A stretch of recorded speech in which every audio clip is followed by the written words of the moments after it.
जनसुराज में जो है कि सीट को लेकर और जनसुराज में टिकट को लेकर अभी क्या बातें चल रही है? तेजस्वी जी अपने आप को कह रहे हैं कि मैं नेचुरल सीएम हूं। उनके लिए उनके दूसरे गठबंधन के लोग जो हैं वो लोग उनका नाम लेने के लिए तैयार नहीं है। कौन फैसला करेगा जनसुराज में कि टिकट किसको देनी है, किसको नहीं देनी है? क्या प्रशांत जी ही इसका फैसला करेंगे या आप फैसला करेंगे या एक कोर कमिटी या टीम कोई बनाई गई है जनसुराज में? इस पार्टी में नेता का पसंद नाम का कोई चीज नहीं है। नेता का कोई पसंद नहीं चलेगा। वो राष्ट्रीय अध्यक्ष का पसंद हो, वो प्रशांत जी का खुद का पसंद हो, या वो किसी अमुक का पसंद हो, वो नहीं चलेगा। जनता की पसंद यहाँ चलेगी। आप पे भी जैसे सवाल खड़ा होता है कि आप जैसे खुद को एनडीए और महागठबंधन से अलग साबित कैसे करेंगे? जनसुराज के राष्ट्रीय अध्यक्ष उदय सिंह जी के पास अभी हम हैं। ये बताइए कि जनसुराज नई पार्टी आई है, लेकिन नई पार्टी होते हुए भी युवाओं के मन में या बिहार के आम आवाम के मन में जनसुराज एक उम्मीद की लहर और एक उम्मीद की किरण बनते नजर आ रही है।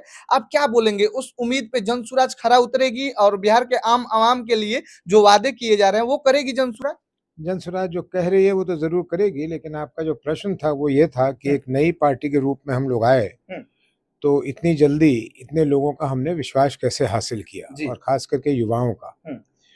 उसमें जितना जनसुराज जो कह रही है उसमें जितना दम है, उससे भी ज्यादा दम है इस बात में कि यहाँ के युवा बहुत ही ज्यादा निराश बैठे हुए थे। और क्योंकि एक राजनीतिक व्यवस्था में वो रहते हैं, उनको ये समझ ही नहीं आ रहा था कि अब इस चक्रव्यूह से निकले कैसे। एक तरफ देखते थे तो वही पुराने वादा जो बीजेपी करती रही है, जेडीयू करता रहा है, और दूसरी तरफ वही आरजेडी जिसके डर से लोग एनडीए को वोट देते रहे हैं। तो ऐसे में जब जनसुराज आई और अपने साथ एक ताज़ा कार्यक्रम जो युवाओं के लिए है, जो यहाँ के बुजुर्गों के लिए है, जो यहाँ के महिलाओं के लिए है, जो एक तरह से यहाँ के सब के लिए है, बच्चों के लिए है, जब जनसुराज ये कार्यक्रम लेके आई तो लोगों में इसकी स्वीकार्यता बढ़ गई। आप पे भी जैसे सवाल खड़ा होता है कि आप जैसे खुद को एनडीए और महागठबंधन से अलग साबित कैसे करेंगे? क्योंकि हमारे कार्यक्रम अलग हैं, हमारे करने का ढंग अलग है, हम बातें अलग कह रहे हैं। अब देखिए मैं उदाहरण देता हूँ। 2005 में जब नीतीश कुमार जी न्याय यात्रा निकाल कर घूम रहे थे कि सरकार बदलनी है, और उनको हम लोगों को सफलता भी बहुत मिली थी, तो वो सबसे पहला मुद्दा कानून व्यवस्था के अलावा वो उठाते थे पलायन पे। और आज 20 वर्षों से वो सत्ता में बने हुए हैं, पलायन तो घटा नहीं, पलायन तो बढ़ गया। तो लोगों ने उस झूठे वादे को पहचाना और ये देखा कि ये लोग कहते हैं लेकिन कर नहीं पाते हैं। आपसे दो सवाल करेंगे सर। जैसे एनडीए वाले जो हैं वो प्रशांत किशोर जी को या जनसुराज को बोलते हैं, प्रशांत किशोर को बोलते हैं कि प्रशांत किशोर पैसा किशोर हैं, और उन पे आरोप लगाते हैं कि ये बिजनेस करने आए हैं। और जो महागठबंधन वाले हैं वो लोग बोलते हैं कि प्रशांत किशोर बीजेपी के बी टीम है। इन दोनों सवाल का जवाब आप कैसे दीजिएगा? अभी देते हैं आपको जवाब। पहली बात तो जो पैसा किशोर कह रहे थे वो आजकल बेहोश से पड़े हुए हैं, दिलीप जायसवाल जी। तो अब जब उनको होश आएगा अब फिर कुछ बोलेंगे तो हम उत्तर देंगे उसका। रह गई बात हमारे बी टीम होने की, तो ये तो अपने आप में आपके प्रश्न में ही उत्तर छुपा हुआ है कि जब हम बीजेपी के प्रदेश के अध्यक्ष, बीजेपी के यहाँ के जो एक डिप्टी सीएम है, उनकी हम बातों को उजागर कर रहे हैं, तो अगर हम बी टीम होते दूर से भी तो हम तो बचाने की कोशिश करते ना, हम तो उनको फंसाने की कोशिश नहीं करते ना। हम उनका जो सही असल में चाल चरित्र चेहरा है वो लोगों के सामने हम क्यों रख रहे हैं। कोई व्यक्तिगत लड़ाई तो हमें है नहीं कि इससे दिलीप जी से लड़ाई है या सम्राट चौधरी जी से लड़ाई है। हम तो भारतीय जनता पार्टी का, और अभी तो और लोगों का नाम उसमें आएगा, जनता दल यूनाइटेड के अशोक चौधरी की बात कर लीजिए। हम क्या करना चाह रहे हैं, हम इनका असली चेहरा लोगों के बीच में दिखलाना चाह रहे हैं। तो आप लोग बीजेपी के बड़े बड़े नेताओं का पोल पट्टी खोल रहे हैं, लेकिन फिर भी तेजस्वी यादव को क्यों समझ में नहीं आता है कि जब आप बीजेपी के पोल पट्टी खोल रहे हैं तो आप बीजेपी के बी टीम कैसे हुए? देखिए ये बात नहीं है, आप बात को समझिए। तेजस्वी जी और उनकी पार्टी दो ही वोटों पे अपने आप को आश्रित मानती है, और मेरे ख्याल से दोनों ही गलत है। पहला तो मानती है कि भाई यादव लोग, क्योंकि मैं तेजस्वी यादव हूँ, लालू यादव का पुत्र हूँ, इसलिए यादव लोग मेरे मेरे घर के लोग हैं और इसलिए वो मुझे वोट देंगे। वो मुझे वो मेरे रैयत है एक तरह से, कि हम जो कहेंगे वो करेंगे। ये उनकी भूल है। यादवों में भी मैं मानता हूँ कि बड़ी संख्या में यादव लोग उनको वोट देते हैं, लेकिन ये भी सच है कि आजकल यादव लोग भी, और खास करके जो पढ़े लिखे हैं और खासकर जो युवा वर्ग है, वो अपने भविष्य को देख रहा है। वो उसको इंटरेस्ट नहीं है कि मैं लालू जी के परिवार को आगे बढ़ाऊं सत्ता में, वो उसका काम नहीं है। वो भी देख रहा है कि मेरे लिए क्या अच्छा होगा। लेकिन तेजस्वी यादव अपने आप को तो खुद का महागठबंधन का सीएम मानते हैं। वो समझते हैं कि हम ही सीएम बनेंगे, और लगातार जो 15-16 दिन से राहुल गांधी और तेजस्वी यादव यात्रा कर रहे हैं, उस यात्रा के दौरान राहुल गांधी से ये सवाल पूछा भी गया तेजस्वी यादव के मुख्यमंत्री के रूप में, तो वो कटते हुए नजर आए, उस सवाल का जवाब नहीं दिए। शायद आप भी देखे होंगे वो वीडियो, लेकिन राहुल गांधी जवाब नहीं दिए, कटते हुए नजर आए। क्या लगता है यही है सीएम महागठबंधन? मैंने भी सुना, लेकिन ये उनके महागठबंधन के आंतरिक मामला है। इस पे मैं टिप्पणी नहीं करना चाहूँगा कि उन्होंने क्यों अनाउंस किया या नहीं किया। लेकिन विडंबना देखिए, बीजेपी वाले अभी तक मुक्त कंठ से ये नहीं कह रहे कि चुनाव के बाद भी नीतीश जी ही मुख्यमंत्री बनेंगे।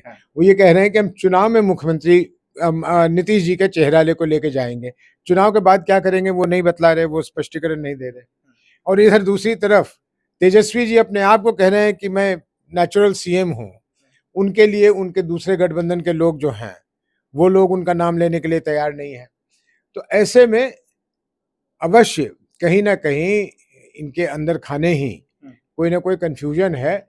खैर, इससे हमें मतलब नहीं है। तेजस्वी जी अपने आप को सीएम कितना भी घोषित कर लें, उस संख्या पे पहुंचेंगे तभी तो वो उनकी बात होगी। और हमें नहीं लगता कि कहीं से दूर से भी महागठबंधन उस संख्या के करीब आ रही है। अच्छा, जैसे हाल के दिनों में आपने भी वो देखा होगा, न्यूज पढ़ा होगा आपने न्यूज, हाल के दिनों में बीजेपी के या एनडीए के नेता गांव-गांव में जा रहे हैं अपने चुनाव प्रचार के लिए, अपने जो है कि यात्रा में वो लोग भी जा रहे हैं, तो वहाँ गांव के लोगों के द्वारा भगाया जा रहा है, खदेड़ा जा रहा है, गाड़ियों पे जो है कि पत्थर मारे जा रहे हैं। क्या बोलेंगे इस पे? देखिए, पहली बात तो मुझे ये ठीक नहीं लगता, ऐसा नहीं होना चाहिए, क्योंकि राजनीति में आप पत्थर मारिए या लाठी मारिए या भगा दीजिए, ये कोई बहुत अच्छी चीज़ नहीं है।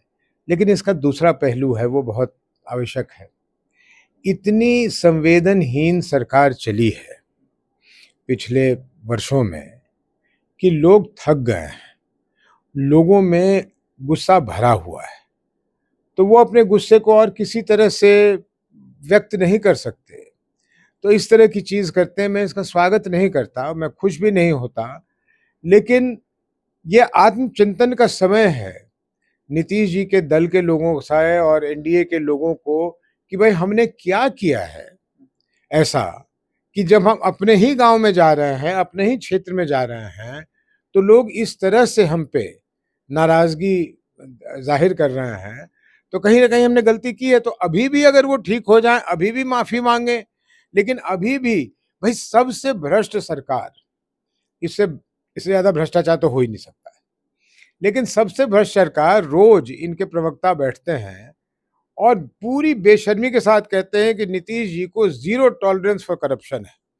भाई एक एक बच्चा जानता है कि बिना पैसों के यहाँ एक गिलास पानी नहीं उपलब्ध है इस राज्य में। वहां के मुखिया के बारे में कहा जा रहा है कि इनको जीरो टॉलरेंस है करप्शन के लिए। क्या मजाक है? कितने दिन लोग सुनेंगे इस बात को, एक ही चीज को, एक ही झूठ को कितने दिन सुनते रहेंगे? और इसलिए ये गुस्सा निकल रहा है। और ईश्वर ना करे, लेकिन मुझे तो लगता है कि चुनाव आते आते ये गुस्सा और फूटेगा। और शायद ये वैसे भी बहुत सुरक्षा लेके ये लोग घूमते ही हैं, इनको डर बहुत सताता है अपने किए का, लेकिन इनको सुरक्षित रहने की आवश्यकता है, क्योंकि लोगों में गुस्सा है। अच्छा, नीतीश जी पे बार बार आरोप लगता है कि वो अपना चेतना खो चुके हैं और मानसिक स्थिति उनकी ठीक नहीं है। तेजस्वी यादव जी भी बोलते हैं, प्रशांत किशोर जी भी बोलते हैं। तो क्या ये सच्चाई बात है कि वो चेतना खो चुके हैं और बिहार अब नहीं संभलेगा नीतीश जी से? देखिए, मैं नहीं जानता, मैं चिकित्सक तो हूँ नहीं, डॉक्टर तो हूँ नहीं, लेकिन नीतीश जी के जो सार्वजनिक मंचों पे जिस तरह से उन्होंने कई बार किया है, उससे ऐसा लगता है कि भाई वो पूरे चेतना में नहीं है, उनकी चेतना कहीं ना कहीं कम जरूर हुई है। और ऐसे में ईश्वर करे, मैं तो ईश्वर से प्रार्थना करता हूँ कि उनको लंबी उम्र मिले, वो जल्दी स्वस्थ हो जाएं अगर स्वस्थ नहीं है तो।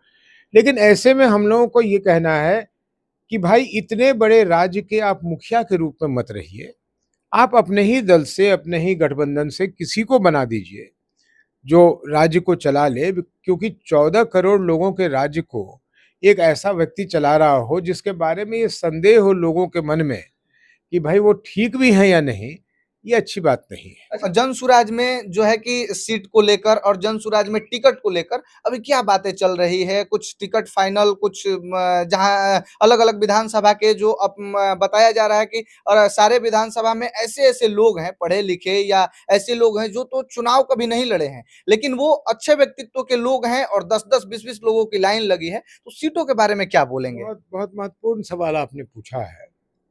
देखिए, हम कहते हैं हम अलग हैं, हम नए हैं, हम कुछ अलग ढंग से करेंगे, तो आजमाए को आजमाना ये तो कोई अकलमंदी नहीं कहलाएगी ना।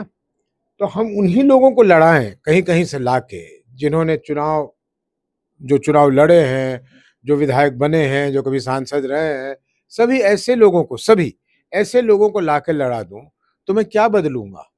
और बहुत दुख होता है ये कहने में, ज्यादातर लोग जो विधायक बने हैं उन्होंने अपनी कोई ऐसी छवि नहीं दिखाई या ऐसी छवि नहीं बनाई कि लोगों की आस्था हो उस जनप्रतिनिधि में। तो हमारे पास एक ही विकल्प बचता है कि हम समाज के उन अच्छे लोगों को, पढ़े लिखे लोगों को, समझदार लोगों को लाकर चुनाव लड़ने का अवसर दें। आखिर ये भी जो अभी विधायक हैं या बहुत पुराने भी विधायक हैं, कभी तो उनका पहले बार हुआ ही होगा ना, कभी तो पहली बार ही वो चुनाव लड़े होंगे। तो हम लोग ये प्रयास करना चाहते हैं कि जहां तक संभव होगा, और कम से कम मैं बड़े इत्मीनान के साथ कह सकता हूँ 70-80% लोग हमारे यहाँ वो होंगे जिन्होंने कभी चुनाव नहीं लड़ा होगा। अच्छा, अच्छा सर, कौन फैसला करेगा जन सुराज में कि टिकट किसको देनी है, किसको नहीं देनी है? क्या प्रशांत जी ही इसका फैसला करेंगे या आप फैसला करेंगे या एक कोर्ट कमिटी या टीम कोई बनाई गई है जन सुराज में? प्रशांत जी या मैं, हम लोग कोई भी फैसला नहीं करेंगे, हम लोग अपना मंतव्य रखेंगे। हम लोगों ने एक पंचायती व्यवस्था, अगर उसको पंचायती व्यवस्था कहना चाहिए तो पंचायती व्यवस्था बनाया हुआ है। प्रखंड से लेके जिला तक, जिला से लेके प्रमंडल तक, प्रमंडल से लेके यहाँ तक हम लोग कठिन परिश्रम कर रहे हैं कि अपने जिन्होंने आवेदन दिया है उन आवेदकों में से सबसे जो अच्छा व्यक्ति हो उस क्षेत्र के लिए हम लोग उसको मौका दें चुनाव लड़ने के लिए। इसलिए यहाँ पर किसी की भी, मैंने बहुत बारी कहा है कि इस पार्टी में नेता का पसंद नाम का कोई चीज नहीं है। नेता का कोई पसंद नहीं चलेगा। वो राष्ट्रीय अध्यक्ष का पसंद हो, वो प्रशांत जी का खुद का पसंद हो, या वो किसी अमुक का पसंद हो, वो नहीं चलेगा। जनता की पसंद यहाँ चलेगी। जिसको जनता जो सबसे ज्यादा अपने क्षेत्र में लोकप्रिय होगा, हम, और उस पर कोई दाग नहीं होगा, हम उसको लड़वाएंगे। और जनता का आशीर्वाद मिला, ईश्वर की कृपा हुई तो उसको जिताएंगे। अच्छा, बस आखिर में जाते जाते बिहार के आम आवाम को और बिहार के खास करके युवाओं को क्या बोलेंगे आप? मैं ये कहना चाहूंगा कि बिल्कुल नए ढंग से सोचिए। आप किसी को हराने के लिए वोट मत दीजिए, किसी को जिताने के लिए वोट मत दीजिए। आप जन सुराज के साथ इसलिए वोट दीजिए कि एक ये नई व्यवस्था है, और इस नए व्यवस्था को बनाने में जब तक आपकी भागीदारी नहीं होगी, जब तक आप इसको अपनी लड़ाई मानकर आगे नहीं बढ़ेंगे, तो नई व्यवस्था यहाँ कायम नहीं होगी। और फिर उसी चक्रव्यूह में लोग फंसे रहेंगे बिहार के कि एनडीए या ये महागठबंधन या एनडीए। तो अगर विकल्प ढूंढना है तो विकल्प के तरफ ही ध्यान दीजिए। एक नए कल बनाने की प्रयास कीजिए। इस चक्कर में मत रहिए कि कौन जीत रहा है, कौन हार रहा है, कौन किसका वोट काट रहा है, कौन किसका वोट बढ़ा रहा है। इससे आपको कोई मतलब नहीं रखना चाहिए। और खास करके नौजवानों से कहूंगा कि मैं अपने अनुभव के आधार पर कह सकता हूं कि एक सुनहरा अवसर है बिहार के लिए जो आप बदल सकते हैं, और ये ताकत आपके ही हाथ में है कि आप व्यवस्था को बदल सकते हैं। इस बार बदल दीजिए। ज्यादा से ज्यादा मैं ये भी कह दूं कि आपके मन में अगर संशय है कि क्या पता ये क्या करेंगे, तो कम से कम क्या पता में तो आइए ना।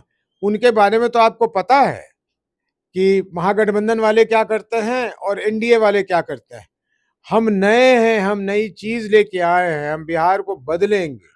और आपके चैनल से एक चीज और कह दूं, अगर जनता ने अपनी व्यवस्था बनाई, जन स्वराज की व्यवस्था बनी, तो इस राष्ट्र का पहला राज्य होगा बिहार, जो 100% भ्रष्टाचार मुक्त होगा। हम लोग की ये प्रतिबद्धता है कि ऊपर से नीचे तक कोई किसी व्यक्ति से 1 रुपए नहीं ले सकता रिश्वत और घूस के नाम पर। और ये कितने दिनों में होगा? ये महीनों में नहीं होगा, ये वर्षों में नहीं होगा, ये दिनों में होगा। ये 1 दिन, 2 दिन, 5 दिन में होगा। लोग कहेंगे ये कैसे हो सकता है, तो मैं बताता हूं कैसे हो सकता है। गंगा बहुत बड़ी नदी है, लेकिन गंगा जहां से शुरू होती है गौमुख से, वो बहुत संकीर्ण जगह है। अगर गौमुख को बंद कर दीजिए, गंगा में धार आना बंद हो जाएगा। उसी तरह यहाँ एक अन्य मार्ग पर अगर इशारा हो जाए कि कल सुबह से कोई चोरी नहीं करेगा, तो कोई चोरी नहीं कर सकता है। इसलिए मेरा मानना है कि बिहार में एक अच्छी व्यवस्था जिस दिन बन जाएगी, उस दिन यहाँ से भ्रष्टाचार जल्द मुक्त हो जाएगा। देखिए, जनता जो भी करे, लेकिन ये तो सच्चाई है कि 35 सालों में तीसरा कोई ऑप्शन नहीं था बिहार के लोगों के पास, लेकिन अब वो ऑप्शन जन स्वराज के रूप में आ चुका है और बहुत सारे लोगों के मन में उम्मीद भी है जन स्वराज और प्रशांत किशोर के टीम को लेके और उदय सिंह जी को लेके। मतलब लोगों के मन में जो है कि उम्मीद भी है। बाकी वो जनता के ऊपर है, जनता क्या करेगी, किसको चुनेगी। हालांकि तीसरा ऑप्शन जनता के पास है। बाकी आप लोग हमारी बातों से, उदय सिंह जी के बातों से कितना प्रभावित हैं, जन स्वराज की बातों से कितना प्रभावित हैं, अपनी राय और प्रतिक्रिया जरूर रखिएगा और आप लोग कमेंट में बताइएगा कि अब की बार किसकी सरकार